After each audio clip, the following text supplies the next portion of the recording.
अस्सलाम वालेकुम student, my name is Ishan Ahmad. अपने चैनल कॉन्सेप्चुअल फिज़िक्स में हम वीडियो के सेकंड पार्ट की तरफ मूव करते हैं। स्टूडेंट, इससे पहले हमने अपना टॉपिक जो स्टार्ट किया था पार्ट 1 में, हमने कुछ इंपॉर्टेंट पॉइंट डिस्कस किए थे about the law of conservation of linear momentum. Okay, उन पॉइंट्स के बाद हम जो सेकंड पार्ट हम डिस्कस कर रहे हैं उसमें हम बात करेंगे स्टेटमेंट ऑफ दिस लॉ। ठीक है, इस लॉ की जो स्टेटमेंट है वो आपके पास ये है कि आप स्टेट करते हैं the total linear momentum of an isolated system of interacting bodies remains constant. इसका फिजिकली इंटरप्रिटेशन ये हुआ कि हमारे पास जो टोटल मोमेंटम है, टोटल इन द सेंस कि हमारे पास दो बॉडीज़ हैं, दो बॉडीज़ के अलग अलग मोमेंटम है बिफोर कोलिजन, उनका हम सम अप करेंगे, मैथमेटिकल सम अप करेंगे, और बिफोर कोलिजन जो मोमेंटम का सम आएगा वो एग्जैक्टली बराबर आएगा आफ्टर द कोलिजन दो बॉडीज़ के मोमेंटम के। ठीक है, जैसे मैंने आपको पहले बताया था कि सिंपल अगर आप देखें जो इसकी मैथमेटिकल फॉर्म आ रही है, before collision the body has a momentum, first body has a momentum P A, second body has a momentum P B, और इनका सम अप क्या है P A plus B B. तो before collision the sum of momentum called as P A plus P B, that is rightly equal to after the collision the body has a momentum p dash a, that is final momentum of the body A, and the second body has a momentum p dash b, and the sum of p dash a plus p dash b that is exactly equal to p a plus p b। तो ये वाली mathematical form जो है before collision momentum का सम exactly बराबर है after the collision momentum के सम के। अब ये हम डायरेक्टली तो बोल रहे हैं, और अगर हम ये चीज़ प्रूव कर लेते हैं, ये मैथमेटिकल फॉर्म अटेंड कर लेते हैं, तो स्टेटमेंट का कॉन्सेप्ट क्या है बिल्कुल सही राइटली आ जाएगा। The total linear momentum of an isolated system, यानी आइसोलेटेड सिस्टम के अंदर रहते हुए ही ऐसा पॉसिबल है कि इंटरैक्टिंग बॉडीज़ का मोमेंटम का सम इनिशियल और फाइनली बराबर आ जाए। ठीक है, रिमेन्स कांस्टेंट, कांस्टेंट का मतलब सेम होता है। ठीक है, तो इसी फॉर्म को अगर मैथमेटिकली मैं दूसरी तरह से शो करूं, P A plus P B ना शो करूं जैसे बुक्स में लिखा होता है, तो वो डायरेक्टली क्या है हमारे पास, ये देखें mathematically we can write m1u1। m1u1 का मतलब क्या है, momentum of the first body या बॉडी ए कह दें। 1 का मतलब स्टूडेंट याद रखें 1 का मतलब बॉडी ए होता है, 2 का मतलब बॉडी बी होता है। तो आप अपने ब्रेन में ये सेट कर लें कि 1 का मतलब बॉडी ए है, 2 का मतलब बॉडी बी है। जब जब मैं 1 लिख रहा हूँ मैं कनेक्ट हूँ बॉडी ए से, जब मैं 2 लिखता हूँ मैं कनेक्ट हूँ बॉडी बी से। इस तरह से अगर आप इमेजिनेशन करोगे तो आपको लॉ को समझने में आसानी हो जाएगी, और न्यूमेरिकली जो है उसकी कैलकुलेशन, न्यूमेरिकल कैलकुलेशन भी, यानी इसके न्यूमेरिकल्स जो कनेक्टेड होते हैं इस लॉ से कंसर्न, वो भी आपके लिए डाटा अकोमुलेशन के लिहाज से बहुत आसान हो जाएंगे। तो मैं अब यहाँ पर कॉल करता हूँ m1u1, यानी आई am connecting with the body A having a momentum m1u1 plus m2u2। हम समअप करना चाह रहे थे, हमने कहा था टोटल का मतलब समअप है, तो m2u2 मतलब I am connecting with the body b, तो m2u2 is the momentum of the body b, that is rightly equal to m1v1। Again m into v momentum होता है, बट 1 का मतलब क्या है, अगेन मैं बॉडी a से कनेक्टेड हूँ, तो यहाँ पर क्या है m1u1 है, इनिशियल है, m2u2 या इनिशियल है, u means initial, v mean final. यानी 2-3 पॉइंट्स इस लॉ को समझने के लिए बड़े आसान है, यानी इसकी मैथमेटिकल फॉर्म को अंडरस्टैंड करें कि 1 का मतलब बॉडी ए है, 2 का मतलब बॉडी बी, u का मतलब इनिशियल यानी बिफोर कोलिजन, v का मतलब फाइनल यानी after collision. It means that अब आप दोबारा देखें और देखें कितना आसान हो गया। m1u1 that is momentum, 1 mean body A और u आ रहा है, तो इसका मतलब है इनिशियल मोमेंटम की बात हो रही है बॉडी ए की। फिर m2u2 यानी बॉडी बी से कनेक्टेड हूँ, m2u2 में u इन्वॉल्व है, इसका मतलब है कि बिफोर कोलिजन। 2 का मतलब बॉडी बी के मोमेंटम से मैं कनेक्ट हूँ, और प्लस का मतलब sum of the momentum of body A and body B before collision, because u को देख रहा हूँ। इस तरह आगे चलते हैं तो m1v1, जैसी v आएगा मतलब फाइनल स्टेट डिस्कस हो रही है, यानी after the collision body a का मोमेंटम क्या है, m1v1 है, that's final momentum of the body a। M2V2 मतलब V2 को देखकर एक तो फाइनल मोमेंटम की बात हो रही है, लेकिन 2 को देख के बॉडी B के मोमेंटम की बात हो रही है, तो M2V2 is the final momentum of the body B। That's final का मतलब होता है आफ्टर द कोलिजन। तो मैंने यही लिखा है, sum of momentum before collision rightly equal to sum of momentum after collision. That is basically the explanation of the law of conservation of linear momentum. तो ये थोड़े मैंने जो बहुत शॉर्ट हैंड फॉर्म में लिखा है, इसको बड़े आराम से आप एलोबरेट करके एक्सप्लेनेशन में लिख सकते हैं, बट इसी की मैथमेटिकल फॉर्म को लिखने के बाद आप बड़े आराम से इसको एक्सप्लेन कर सकते हैं। ठीक है, तो यहाँ पर हमारे पास स्टेटमेंट और उसका एक्सप्लेनेशन मैंने आपको बिल्कुल ब्रीफ कर दिया। अब मैं यही सारी बातों को मैं आपके फिगर्स में डिमोन्स्ट्रेट करता हूँ कि अब जब एग्ज़ाम में आप जब इसकी फिगर बनाएंगे, तो अगर आपको इसकी मैथमेटिकल फॉर्म समझ में आ गई है, तो इसी मैथमेटिकल फॉर्म को आप फिगर में वे आउट करेंगे। ठीक है, तो इसको फिगर में किस तरह ड्रॉ करें देखें ज़रा। फिगर को किस तरह एक्सप्लेन करना, और ज़रा सा फिगर बनाने में थोड़ा सा आपको बड़ा ख्याल करना पड़ेगा। इसमें बहुत सारे पॉइंट्स ऐसे होते हैं जो अगर आप फिगर सही से नहीं बनाते हैं तो मे बी एग्जामिनर आपके मार्क्स कट कर सकता है। तो यहाँ पर ये है कि सबसे पहले आप यहाँ पर दो इलास्टिक बॉडीज़ लेंगे, मतलब दो हार्ड स्फेयर्स लेंगे, और हार्ड स्फेयर लेने पर यहाँ पर क्या है हमारे पास, मतलब ये कि ये सर्किल नहीं है, ये स्फेयर्स हैं। पहली बात तो ये हार्ड स्फेयर्स हैं, इलास्टिक बॉडीज़ हैं। नंबर 1 इलास्टिक बॉडीज़ यहाँ पर हैं, नंबर 1। दूसरी बात ये कि ये मासेस आप बहुत छोटे बड़े ना लें, एक बहुत बड़ा ले लिया एक बहुत छोटा ले लें, ऐसा नहीं लें। जब इस लॉ को प्रूव करने की बात कर रहे होते हैं तो आप कंपेरेबल मासेस लें, मतलब ये कर लें, मान लें कि ये 20 किलोग्राम का है और ये कितना है 14 या 19 या 20 किलोग्राम का है, तो ये 30 का है, ये 19 किलोग्राम का, ये अगर ये 10 किलोग्राम का है तो ये 6 किलोग्राम का हो सकता है। तो मैंने एक बड़ा ऑब्जेक्ट बना दिया और एक छोटा बना दिया, मतलब ये मैसिव है और ये लाइटर है, बट ये बहुत ज़्यादा लाइटर नहीं है। तो दो ऐसी बॉडी सिलेक्ट करें जिनके मासेस कंपेरेबल हों, एक 19 किलोग्राम का है तो एक 13, या एक 10 किलोग्राम का है और दूसरा कितना है 6 किलोग्राम का है, तो 10 और 6 को इतना ज़्यादा डिफरेंस नहीं है, 3 to 4 किलोग्राम का डिफरेंस है, वो भी चलेगा। तो आपको ये देखना होगा कि मैंने यहाँ जानबूझ के इस तरह से एक तरह सा M1 बनाया ऑब्जेक्ट, दूसरे का साइज़ मैंने इस तरह का दिखाया कि ये इससे कंपेरेबल है। ठीक है, तो इसका डाया और इसका डायामीटर देखें, दोनों में कंपैरिजन वाइज बहुत ज़्यादा डिफरेंस नहीं है। ठीक है, तो M1 and M2 be the masses of the body A and body B respectively, number 1. Number 2, यहाँ पर ये एरो आप बना रहे हैं, बड़ा इंपॉर्टेंट है। आपने इस एरो को बहुत बड़ा बनाया है यहाँ पर, यानी U1 is the initial velocity of the body A before collision। ठीक है, फिर यहाँ पर आपने ये वाला एरो बहुत छोटा सा दिखाया।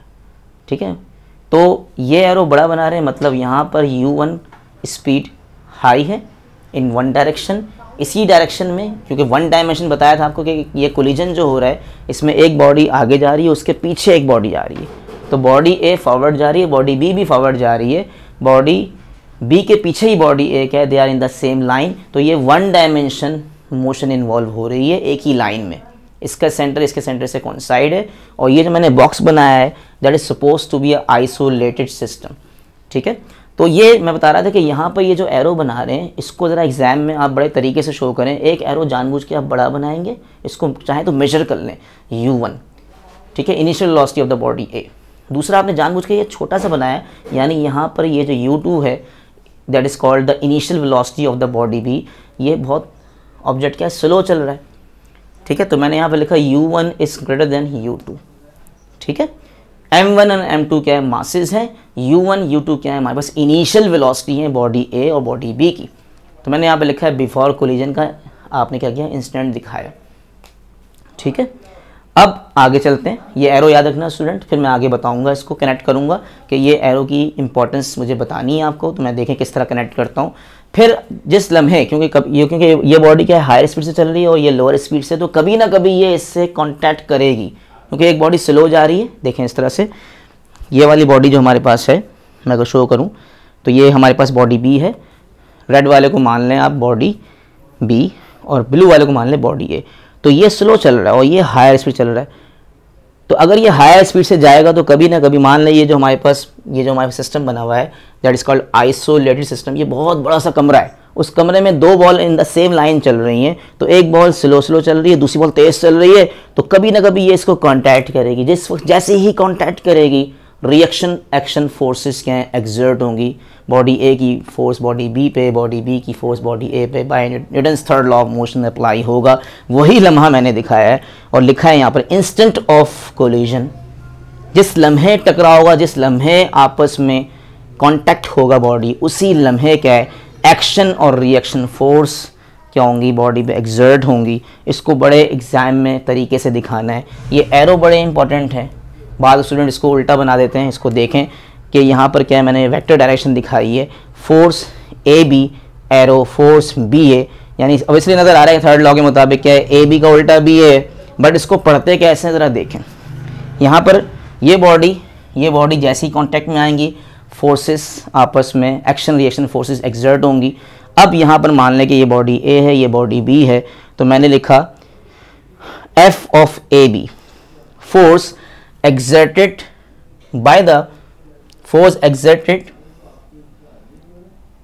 on body A due to body B। फिर दोबारा सुने, force exerted on a body A due to body B। इसका मतलब उर्दू में ये हुआ कि बॉडी ए पे कितनी फोर्स अप्लाई हुई। तो आप ये सोच रहे हैं कि जब बॉडी यूं टकरा रही है तो भाई ये तो इसको फोर्स दे रही है, ऐसा स्टूडेंट सोचते हैं। लेकिन बेसिकली स्टूडेंट ये याद रखें कि मैकेनिक्स के अंदर जब हम थर्ड लॉ को डिस्कस करते हैं तो we deal only the reaction forces. जब ये बॉडी जिस लम्हे इससे कांटेक्ट करेगी, तो अपने कॉन्सेप्ट्स क्लियर करो, जब ये बॉडी इस बॉडी से कांटेक्ट करेगी, जैसी टकराएगी, बॉडी बी का रिएक्शन बॉडी ए पे आएगा, वो रिएक्शन को मैं कहूँगा एग्जर्टेड। तो force on a body A पे रिएक्शन क्यों आया, क्योंकि बॉडी बी मौजूद है, कांटेक्ट बॉडी बी से हुआ है। तो इसमें मतलब कि force exerted on body A due to body B, तो ए टू बी लिखा। एट द सेम टाइम वो वाली बॉडी जो है जब इससे कांटेक्ट करती है तो by the reference of body B, force exerted by the body B due to A, that is F of B A लिखूंगा। ठीक है, तो इस बात को आप लेक्चर को जब सुन रहे हो तो 2-3 मरतबा रिकॉल कर लें इसको, और इस चीज़ को लिखना भी होता है एक्सप्लेनेशन में। बट मेरे पास इतना बड़ा बोर्ड नहीं है कि मैं इसको पूरा लिखूं इस जगह पर, बट मैंने आपको ये समझा दिया है और 2 या 3 मरतबा मैंने रिकॉल कर दिया है। तो आप इसको, इस वर्डिंग को अपने पास स्केच करके लिख के इसको याद कर लें। हाउएवर इसकी फिगर बहुत आसान सी बनी हुई है, ये आपके सामने बनी हुई है, और यहाँ पर आपका by Newton's third law of motion F of A B in vector form is negative of B of A. ये दोनों फोर्सेज एक दूसरे के अपोजिट हैं but they are same in magnitude. ठीक है, तो ये हमने ये कॉन्टैक्ट दिखा दिया। उसके बाद फौरन हमारे पास क्या है, जैसे ये कॉन्टैक्ट होगा फोर्सेज एक्सर्ट हो जाएंगी, एक्शन रिएक्शन हो जाएगा, तो उसी लम्हे क्या है, उसी टाइम के अंदर जब दो बॉडी कॉन्टैक्ट कर रही हैं तो वहाँ पर फ़ौरन क्या है, बॉडी अपनी वेलोसिटी को एक्सचेंज करेंगी। एक्सचेंज इन द सेंस, अब आप वही वाली बात मैं कहूँगा, यहाँ पर एरो को देखें।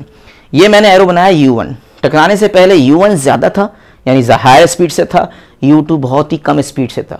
ज़्यादा तो ये वाली बॉडी आगे जा रही है, ये इससे पीछे टकराएगी तो ये अपनी एनर्जी इसको देगी, ड्यू टू फोर्स एक्सर्ट करेगी, तो ये वाली बॉडी की स्पीड जो है, जो पहले कम था वो ज़्यादा हो जाएगा, हायर, यानी जो पहले स्लो चल रहा था वो हायर स्पीड से जाएगा, क्योंकि ये ऑब्जेक्ट हल्का है। ठीक है, एज़ कम्पेयर टू बॉडी 1, तो बॉडी ए के मुकाबले में बॉडी बी थोड़ी सी हल्की बनाई है, लेस मैसिव है, या ये कहना चाहिए लाइटर ऑब्जेक्ट है। तो ये वाली बॉडी जो है अपने ज़्यादा एनर्जी गेन करेगी और हायर स्पीड से मूव करेगी। तो u2 क्या है, चेंज हो जाएगा v2 में। तो initial velocity of the body B u2 convert किस में हो जाएगी, v2 में, that's final velocity of the body B. और u1 जो पहले हायर था वो ड्यू टू रिएक्शन फोर्स, क्योंकि पीछे की तरफ था तो पहले हायर था बाद में लोअर हो गया। अब ये जब हायर और लोअर कर रहे हो तो इसमें थोड़ा सा लॉजिकल बैकग्राउंड देख लें कि एग्जाम में जब इसकी एरो इंडिकेट करेंगे तो देखें मैंने क्या दिखाया है। मैंने यहाँ पे एक छोटा सा एरो बनाया और भी, ठीक है, दैट इज़ ये मैंने एरो बड़ा बनाया, ये छोटा बनाया। अगर ये वाला एरो इसके ऊपर रखें, आप ये सोचें, इमेजिन करें ये वाला एरो अगर मैं इस पर रखता हूँ तो इतना एरो बचेगा। इसका मतलब u1 में से अगर u2 यानी u1 के एरो में से u2 के एरो को निकाल दूं तो इतना बचा कुचा एरो आ जाएगा, that is u1 minus u2। ठीक है, ये डिफरेंस मिलेगा। और एग्जैक्टली यही डिफरेंस जो है, यानी टकराने से पहले u1 बड़ा है, u2 छोटा है, u1 में से अगर आप u2 माइनस करें, फर्स्ट करें ये 10 है, ये सिर्फ 2 है। 10 में से आप 2 निकालें 8 आ जाएगा, तो ये 8 सेंटीमीटर का एरो आ रहा है। सपोज मिसाल दे रहा हूँ मैं, एग्जैक्टली टकराने के बाद भी कुछ ऐसे ही होगा, लेकिन ये सारे एरो बिल्कुल बराबर नहीं है। अब ये वाला एरो मैंने बहुत बड़ा बनाया, ठीक है, 10 में से आपने 2 निकाल लिया, 8 बचा हुआ है। यहाँ भी ऐसे ही है, ठीक है। अब मान लें आप यहाँ पर 8 बचा हुआ है, फर्ज करें टकराने के बाद ये 12 हो गया, ये 12 हो गया और ये 4 हो गया, तो 12 में से आप 4 माइनस करो, ठीक है। टकराने से पहले और टकराने के बाद भी डिफरेंस 8 ही आना चाहिए, यानी वेलोसिटी का डिफरेंस चेंज नहीं होना चाहिए। u1 माइनस u2 का डिफरेंस सेम है v2 माइनस v1, क्योंकि टकराने के बाद v2 जो पहले कम था वो ज़्यादा हो गया, बहुत ज़्यादा हो गया।